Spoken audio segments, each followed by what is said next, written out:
Hey guys, welcome back to our YouTube channel Yonik classes. तो आप सभी ध्यान रखिए कि आप सभी को इस बार ही करना है एसओएससी क्रैक। और अगर आप सभी ने चूज कर लिया ह्यूमैनिटीज को तो अब ये रिस्पॉन्सिबिलिटी मेरी है, आपसे ज्यादा मेरी है। क्यों कह रही हूँ? क्योंकि ये सारी बातें जो कैंडिडेट सिलेक्ट हो चुके हैं वो कहते हैं मेरे बारे में कि मैं जब उन्हें पढ़ाती हूँ तो उन्हें समझ में आ जाती है सारी चीजें, और इसके साथ उनका सिलेक्शन भी हुआ है। सकती हूँ मैं अब तक एसओएससी में सबसे ज्यादा सिलेक्शन हमारे यूट्यूब चैनल से ही मिले हैं। तो ये बात भूलनी नहीं है और ध्यान रखना है, योनिक का नारा है एसओएससी हमारा है। और ये चीज आप सभी को भी कमेंट बॉक्स में लिखनी है, जिससे पता चलेगा कि मेरे कितने स्टूडेंट्स जो है मुझसे जुड़ चुके हैं। तो चलिए स्टार्ट करते हैं। आज ह्यूमैनिटीज का सिलेबस, एग्जाम पैटर्न जानते हैं। सारी चीज आप सभी को इस चैनल पर अपडेट्स मिलती रहेंगी और आपको किसी चीज की फिक्र नहीं करनी है। हर एक सच्ची बात आप सभी को इस चैनल में बताई जाती है। जो फेक न्यूज होती है या फिर फालतू वीडियोज जो व्यूज के लिए बना ली जाती है, वो काम और वो धंधा हमारा नहीं है। और हमारा जो काम है केवल और केवल अपने स्टूडेंट्स का सिलेक्शन करवाना है, इंपॉर्टेंट इंफॉर्मेशन उनके तरफ पहुंचाना है। बस इतना काम है। हमसे आप कभी भी ये एक्सपेक्ट मत कीजिएगा कि हम फालतू वीडियोस बनाएंगे व्यूज कमाने के लिए, तो ऐसा नहीं होगा। केवल सही चीजें आपको मिलेंगी।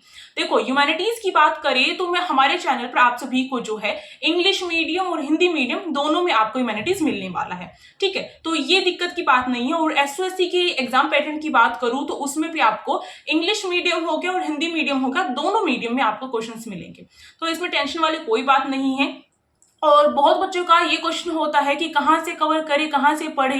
तो मैं हमेशा यही बोलती हूँ और हमेशा यही बोलूंगी, चाहे आप मेरी आंखें बंद कर दो चाहे कुछ कर दो, मैं यही बोलूंगी, NCERT is the main source. Okay, NCERT से बाहर कुछ भी नहीं है। अगर आप सोच रहे हैं एनसीईआरटी ना पढ़े और एसओएससी में सिलेक्शन हो जाए, मान लीजिए लक चलाकर हो भी गया, ठीक है, तो भी आपको एनसीईआरटी आगे जाकर पढ़नी होगी। ठीक है, आपको ये तो नहीं एसओएससी करने के बाद सब कुछ कर लिया, नहीं, एनसीईआरटी पढ़नी ही पड़ेगी। तो इसलिए अभी से समझ लीजिए, ह्यूमैनिटीज ले रहे हो तो बिल्कुल बिल्कुल बिल्कुल कहूंगी कि एनसीईआरटी से प्यार करना स्टार्ट कर दो।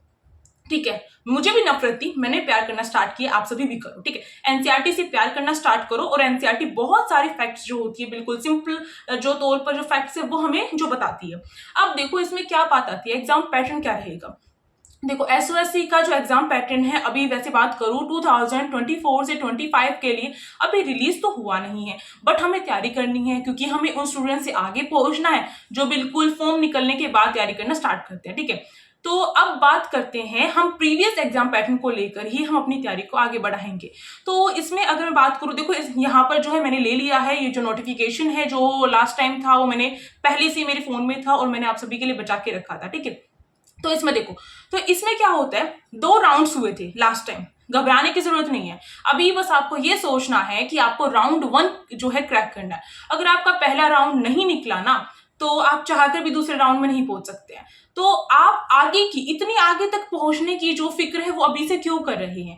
अभी आपको केवल वर्तमान में जीना है। अभी मौजूद जो भी चीज है, जो प्रेजेंट है, उसमें जीना है। ठीक है, प्रेजेंट हमारे लिए एक, जो हम कह सकते हैं, जो भी चीज है, जो भी चीजें हो रही है वो प्रेजेंट में ही हो रही है, प्रेजेंट में ही जीना है। क्या पता राउंड 2 हो ना हो, ठीक है, इस बारी भी, क्योंकि लास्ट टाइम ऐसा हुआ था कि राउंड 2 हुआ था, हमेशा नहीं होता था।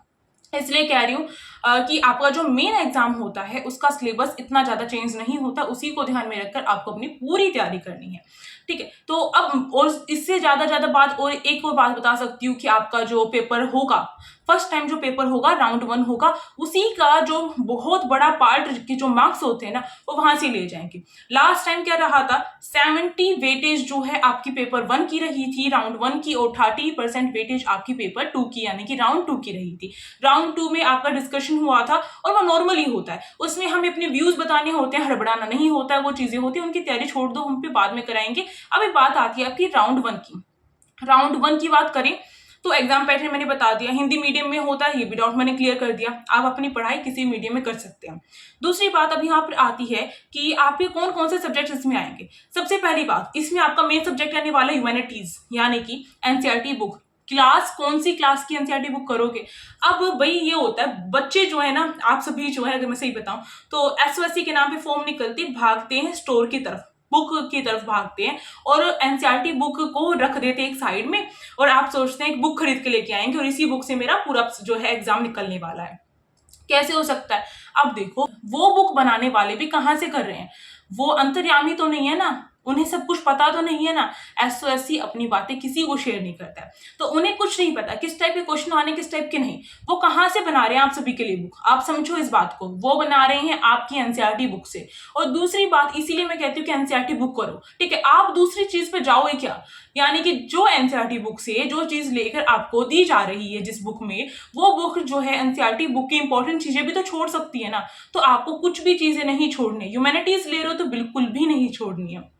दूसरी बात अगर मैं कहूँ तो एनसीईआरटी बुक के एज इट इज आपका जो सिलेबस है वो बुक्स में नहीं है। मैंने देखा है बुक्स काफी हार्ड आ रही हैं और वो सोच रहे हैं कि आपको जो है यूपीएससी क्रैक करने के लिए लेकर चले जाते हैं। नहीं, ऐसा नहीं है। आपको केवल अपनी क्लास की बुक से ही पढ़ना है। मैं फिर से कहूंगी, अभी जो सिलेबस है, अभी जो पैटर्न है, उसके अकॉर्डिंग आपको क्लास 8 की बुक से ही अपना सब कुछ कवर करना है, ठीक है। ये बात आपको ध्यान रखनी। 6th की भी नहीं लेनी, 7th की भी नहीं लेनी, और ये कहूंगी 9th की भी बुक नहीं छूनी है आपको, ठीक है। चाहे आप सभी सिलेक्टेड कैंडिडेट्स के इंटरव्यू देख सकते हैं, उन्होंने साफ तौर पे कहा है मैम एग्जाम के क्वेश्चंस टफ भी होते हैं, इजी भी होते हैं, ठीक है। और टफ कई बार यूं लगते हैं कि बच्चे जो है तैयारी करके नहीं चाहते हैं, तो वो बच्चे आके जो है ये मिसअंडरस्टैंडिंग क्रिएट कर देते हैं कि एसओएससी में जो है क्लास 10th का, क्लास 9th का सिलेबस आ रहा है। आपने खुद सोचिए, आपने खुद देखा होगा, मेरे टाइम पे ये होता था कि जब मैं एग्जाम देने जाती थी ना, अपने जो स्कूल टाइम के एग्जाम होते थे, तो क्लास से बाहर निकलते थे और मैथ्स में क्या होता था, बच्चे बहुत वीक होते थे, ठीक है। बहुत सारे बच्चे वो कहते थे, जैसे क्लास 8th में हूं मैं मानो, ठीक है, तो क्लास 8th में तो बच्चे कहते थे आने के बाद कि वो जो है ना क्लास 9th का क्वेश्चन दे रखा है, और हम ट्यूशन पे जाके जो है अपने सर से और अपने स्कूल टीचर से पूछते हैं, तो वो कहते हैं नहीं बेटा ये तो क्लास 8th का ही है, थोड़ा सा हार्ड लेवल करके दे दिया, लैंग्वेज चेंज करके दे दिया। तो यानी कि आपका जो लेवल है उससे बाहर कुछ नहीं आएगा। ये बात मुझे बड़े होने के बाद समझ में आई है, वही बात आप सभी भी समझ लीजिए। आप सभी किसी धोखे मत रहिएगा कि 9th का सिलेबस आएगा, ऐसा कुछ नहीं होने वाला है। क्लास 8th का ही सिलेबस आएगा। बस आपको क्लास 8th में जो टॉपिक्स हैं उसे थोड़ा डिटेल में करना है, और वो डिटेल में करवाने की जिम्मेदारी मेरी है।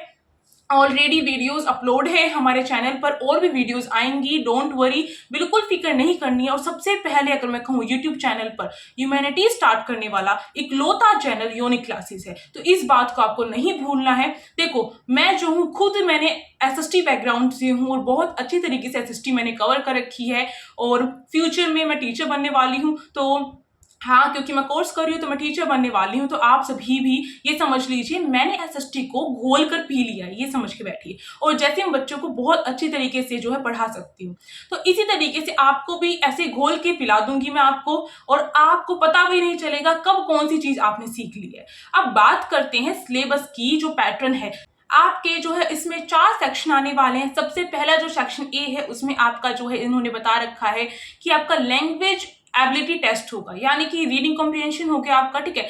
तो उसमें जो है जैसे जो कॉम्प्रिहेंशन आते हैं, पैसेज आते हैं, उसको लेकर क्वेश्चन पूछे जाते हैं। उसके लिए क्या करना है आपको, अभी से करना है। आपको क्या करना है, चाहे आप ऑनलाइन निकाल लो भाई, मैं ये नहीं कहती कि पैसे खर्च करो, नहीं पैसे नहीं खर्च करने आपको ऑनलाइन निकालो, ठीक है। आप क्या करो, क्रोम पर सर्च करो पैसेज वगैरह, अपने खुद के जो आप ये कर सकते हो, अपने खुद के जो सीबीएसई जो आपको पैसेज वगैरह देती है या फिर कोई एक्स्ट्रा बुक देती है, उसको जो है आप उसको रीड करो, ठीक है। और जो बुक होती है आपकी टेक्स्ट बुक, उसको अच्छे से रीड करो। जब आप रीड करना अच्छे से सीख जाएंगे, चीजों को समझना अच्छे से सीख जाएंगे, तो क्वेश्चन आप जो इजिली कर सकते हैं, और आप जो पैसेज की प्रैक्टिस करते रहो कहीं ना कहीं से, ठीक है। ये बात आपको ध्यान रखनी है। इसके बाद आपका सेक्शन बी जो है लॉजिकल रीजनिंग है। इसको लॉजिकल रीजनिंग बोल लो नॉर्मली, ठीक है। इसमें क्या होता है, इसमें कौन कौन से क्वेश्चंस पूछे जाते हैं, बच्चे इसमें ज्यादा कंफ्यूज होने वाले दिखते हैं मुझे। और बच्चे जो है, ऐसा हुआ है, मैं सही बताऊं, ऐसा हुआ लास्ट टाइम, ऐसा हुआ है कि मैंने लास्ट में वीडियोस अपलोड की और वो इतनी हेल्पफुल रही है बच्चों के लिए, इतनी ज्यादा हेल्पफुल रही है कि बच्चे जो है वही यही आके कह रहे हैं कि रीजनिंग तो यूनिक क्लासेस से हो गई कंप्लीट। और आप इंटरव्यू देखेंगे तो उसमें भी यही बोला गया बच्चों ने। मैं खुद अपनी तारीफ नहीं कर रही हूँ, ये जो है ये एसओएससी के जो स्टूडेंट्स हैं मजबूर कर रहे हैं मुझे ऐसा करने में, और शायद आप सभी भी करें नेक्स्ट टाइम। और ये बड़ी ही प्राउड फीलिंग होती है जब टीचर कुछ पढ़ाता है और उसमें से कुछ आता है, ये बहुत ही अच्छी बात मुझे लगती है। इसमें आपके इंपॉर्टेंट टॉपिक्स थोड़े से बता देती हूँ। फुल सिलेबस की वीडियो मैंने अपलोड कर रखी है, बार बार वही चीज दोहराने से क्या फायदा है। देखो इसमें पेपर फोल्डिंग, पेपर कटिंग हो गया, और कुछ नंबर सीरीज वगैरह आती है, अल्फाबेट सीरीज वगैरह आती है, ये कुछ इंपॉर्टेंट है, वोटर इमेज वगैरह इंपॉर्टेंट है। अब डिटेल में सिलेबस के लिए आप देख लीजिए, जो ये वाली वीडियो मैंने आपको दिखाई है यहाँ पर स्क्रीन पे, इसको जाकर देखना है, लिंक उसका डिस्क्रिप्शन बॉक्स में दिया गया और कमेंट बॉक्स में पिन है। और सब्सक्राइब नहीं किया यूनिक क्लासेस को तो कर लो, किसका वेट कर रहे हो, नोटिफिकेशन का वेट कर रहे हो कि कब फॉर्म निकलेंगे, तो आप पीछे ना रह जाओ कभी, ये बात भी ध्यान रखनी है आपको। सेक्शन 3 जो है इसका आपको ध्यान रखना है, वो डाटा इंटरप्रिटेशन का। अब क्या होता है डाटा इंटरप्रिटेशन, ये सब कुछ लेकर हम वीडियो लाएंगे, उसमें आप सभी को अच्छी तरीके से क्वेश्चन सोल्व करके दिखाएंगे, आपको भी क्वेश्चंस देंगे सोल्व करने के लिए, फिक्र मत कीजिए। अब देखो जो आपका डोमेन नॉलेज सब्जेक्ट होगा, ये होगा आपका सेक्शन डी, ठीक है। डोमेन स्पेसिफिक भी बोल सकते हैं इसमें, यानी कि आपने जो ह्यूमैनिटीज लिया है उसको लेकर क्वेश्चन पूछे जाएंगे, आपके एसएसटी के क्वेश्चन आएंगे, सोशल साइंस के क्वेश्चन पूछे जाएंगे, वो भी क्लास 8 से। अब क्लास 8 आप करेंगे, पूरी की पूरी क्लास 8 कैसे कवर करें, पूरी की पूरी क्लास नहीं पढ़नी है क्लास 8 के, आपके कुछ टॉपिक्स हैं जो आपको डिटेल में स्टडी करने हैं, ओके। आपको जो है आपकी जो चैप्टर्स है ना, उनके अंदर से कुछ टॉपिक निकाले हैं इन्होंने, उन्हें कर लीजिए अच्छे तरीके से। जैसे कि इनमें जो है इन्वायरमेंटल मूवमेंट्स हो गए, और इन्वायरमेंटल मूवमेंट्स आई थिंक मैंने अपलोड कर रखी हैं, मुझे खुद नहीं याद रहता है कि मैंने कितनी वीडियोज अपलोड की थी एसओएससी को लेकर। और इसमें जो इन्वायरमेंटल मूवमेंट्स हो गए इंडिया के, इसके साथ साथ आपका नेशनल इंडिपेंडेंस जो मूवमेंट हो गए, जिसमें आपके जो जितने भी आ जाते हैं सारे के सारे हो जाते हैं, ठीक है। यानी कि हमारी फ्रीडम जब हमें मिली थी उससे पहले के जितने मूवमेंट्स वो सारे के सारे इसमें आ जाएंगे, यानी कि आपके राष्ट्रीय आंदोलन। इसके साथ साथ इंडियन जो कॉन्स्टिट्यूशन है, संविधान है, उसको लेकर क्वेश्चन पूछे जाते हैं, और इंपॉर्टेंट है ये चीजें, आपकी नॉर्मल जीके की भी होती हैं, आपको ध्यान रखना है, आगे जाकर काम आने वाली, फिजूल में नहीं जा रही कोई पढ़ाई आपकी। इसके साथ साथ आपका कॉलोनिज्म हो गया, यानी कि उपनिवेशवाद हो गया, वो पढ़ना होगा हमें। इसमें जो है आपका आगे जो नेक्स्ट टॉपिक है, डिफरेंट टाइप ऑफ इंडस्ट्री, और जो आपका एग्रीकल्चर वो टॉपिक आ जाएगा, यानी कि जो आपका इंडस्ट्री और एग्रीकल्चर का जो आपका टॉपिक है ना ज्योग्राफी में, वो इंक्लूड हो जाएगा इसी में। और कुछ टॉपिक्स आपके हिस्ट्री के भी इसमें इंक्लूड होंगे, और वो चीज़ें क्या चीज़ें इंक्लूड होंगी वो मैं ही आपको बताऊंगी इसी चैनल पर, डोंट वरी, सारी चीज़ें करवाई जाएंगी। अब बस यही मैं वेट कर रही हूँ कि कब मेरे ह्यूमैनिटीज़ के स्टूडेंट्स जुड़ जाएं मेरे से, क्योंकि मैं चाहती हूँ कि मैं जब वीडियो आप सभी के लिए मेहनत करके जो वीडियोस बनाऊं, अपना इतना इंपॉर्टेंट टाइम निकालूं, तो तब आप सभी जो हैं वीडियो देखने के लिए तैयार हों। क्योंकि देखो वीडियो बनाकर डाल देने का मतलब ये नहीं है कि बस डाल दी और काम खत्म हो गया, नहीं। मैं भी ये सोचती हूँ कि मैं जो वीडियो बनाती हूँ उससे बच्चे जो है बच्चों को पसंद आती है या नहीं आती है, और इसीलिए जो है अभी जो है क्लासेस स्टार्ट नहीं हो रही हैं, वेट करो, थोड़ा सा वेट करो। जैसे ही बच्चे जो है डिमांड करेंगे मुझसे जिस भी सब्जेक्ट की, वैसे ही वीडियोस बनाने स्टार्ट कर दी जाएंगी। आप सभी जो अपने क्लास के बच्चों को बताओ, ठीक है, शेयर करो चैनल को, क्योंकि उसी तरीके से आपकी जो क्लासेस है वो जल्द से जल्द स्टार्ट की जाएंगी। टेलीग्राम ग्रुप को कर लो ज्वाइन, लिंक डिस्क्रिप्शन बॉक्स में दिया गया है और कमेंट बॉक्स में भी दिया गया है।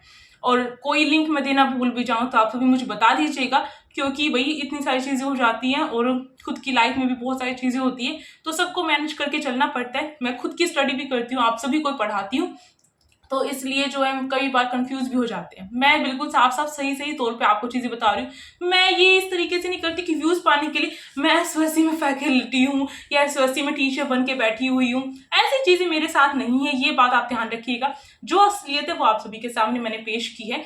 ऐसा नहीं है कि एक टीचर बनने के बाद जो नॉलेज आती है वही होगी। और देखो एक बात सही बताऊं, गवर्नमेंट जॉब पे होने के बाद कौन करता है भाई, किसके पास इतना फालतू टाइम है। मैं बन जाऊंगी तो मेरे पास कहाँ फालतू टाइम होगा कि मैं आके जो हूँ अपनी जो वीडियोज बनाऊं, अपने लाइफ को मैनेज करूं। इससे समझ ही सकते हैं। और आप सभी को सही बताऊं तो ये वीडियो मैं रात के 12:30 बजे बना रही हूँ। झूठ लग रहा होगा आप सभी को, पर है ये 12:30 बजे, और इसके बाद एडिटिंग भी होगी और उसके बाद आप सभी के लिए वीडियो आने वाली है। क्योंकि दिन में भाई टाइम नहीं होता है, मैंने कहा है मेरे खुद के एग्जाम्स भी चलते हैं और सब कुछ होता है, सब कुछ मैनेज करना पड़ता है। और इसी वजह से आपको दिख रहा होगा कि मेरा जो ये चेहरा है वीडियोज में काफी कम दिखाई दे रहा है, एग्जाम्स की वजह से। अब जो है मैं आपको नेक्स्ट वीडियो मिलूंगी। लाइक शेयर एंड सब्सक्राइब, और जो टेलीग्राम ग्रुप है उसको ज्वाइन करना नहीं भूलना है। कोई भी क्वेश्चन है, कोई भी क्वायरी है, फ्रीली कमेंट बॉक्स में पूछ सकते हैं। हमारी यूनिक क्लासेस की मैं फिर से तारीफ नहीं करना चाहूँगी, बट ये खासियत रहती है कि हम कमेंट्स का रिप्लाई जो है आपको देते हैं, पॉसिबल हो तो। ऐसा नहीं कि कुछ भी पूछ ले और उसका रिप्लाई मिल जाएगा, नहीं। और आपका जो है मतलब आपका और हमारा जो यूट्यूब चैनल यूनिक क्लासेस है, उस पे भी आप कोई भी कभी भी कोई भी प्रॉब्लम हो आपको, चाहे एसओ से रिलेटेड ना हो, आपके नॉर्मली आपके स्कूल से रिलेटेड कोई भी चीज़ हो तो भी पूछ सकते हैं। जहाँ तक हो सकेगा मैं आपकी कमेंट का रिप्लाई करती हूँ, आपके डीएम्स का रिप्लाई करती हूँ। अब मिलते हैं इसी के साथ नेक्स्ट वीडियो में। Thank you for watching this video.